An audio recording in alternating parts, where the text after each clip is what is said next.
All right, folks, how you doing? Welcome back to Tribe of Judah. I just remembered that I have this book on the shelf, and it's quite a small book, as you can see. It's not really that thick, and it's called Ancient History of Caledonia by St. Chaldean. And I forget exactly how I came across it, but I'll tell you what, this book is very eye-opening when you're going by some of the contents and some of the chapter titles. So it begins with the Israelites being oppressed by the Egyptians. Several tribes escaped to the desert. They arrive in Greece and found the city of Troy. This is the opening chapter in a book called Ancient History of Caledonia. Then we have dispute with the Greeks and the siege of Troy, escape of Lazarus and Daniel with their households, destruction of Troy. By the way, if you don't know, Caledonia was the Roman name for Scotland. Prophecy of Lazarus, deaths of Lazarus and Daniel, ascension of Daniel II as prince, departure from Carthagena, self-sacrifice of the queen, arrival in Sicily, death of the prince and ascension of Daniel III, building of Troy East, departure of the faithful and destruction of the rebellious and their city, arrival in Gaul, death of Daniel III and election of Daniel IV, origin of the MacIntyres, presumably McIntyres, maybe just an older spelling, because this is a reprint of an older book from, I think, the 19th century, if I remember right. These books, by the way, are worth their weight in gold. They're so much better than any of the pish, absolute fucking drivel that you get in Waterstones. Forget all that crap. There's a shop in Edinburgh in the Westport, Armchair Books. It's got to be the best bookshop in Edinburgh, because you get books like this in it, or the original version of books like this, because this is obviously a modern reprint.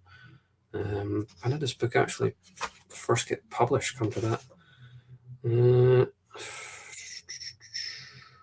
Doesn't actually say. But I would guess 1800s. Is there anything at the back? Oh yeah, here it is. Reprint of the original edition of 1874. Very interesting. Armchair Books in the Westport. Go to that one, and there's several other bookshops in that street which are well worth looking into. So a couple of more chapter titles here. Departure of the faithful from Gaul and destruction of the remainder, origin of the Waldenses, and then there's arrival in Caledonia, and then it goes into the extensive Roman invasions into Scotland, which happened over and over again. The Romans could never conquer this country, and when you watch like the reels on Facebook and all this, it's all about, because the Romans were overextended and there was nothing in Scotland, but the mountains and the rivers. That's a load of absolute crap. The Scots fought them to a stalemate. The Caledonians, as the Romans called us, or the Picts, we really handed them their asses. We drove them back time and time again, and books like this go right into it. So this is like a whole hidden history that's right here. And I love this book.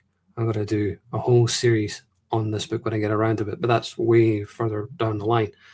But yeah, as I say, material like this is worth its weight in gold, because this is the hidden history that you don't get when you're watching drivel like the History Channel and crap like that.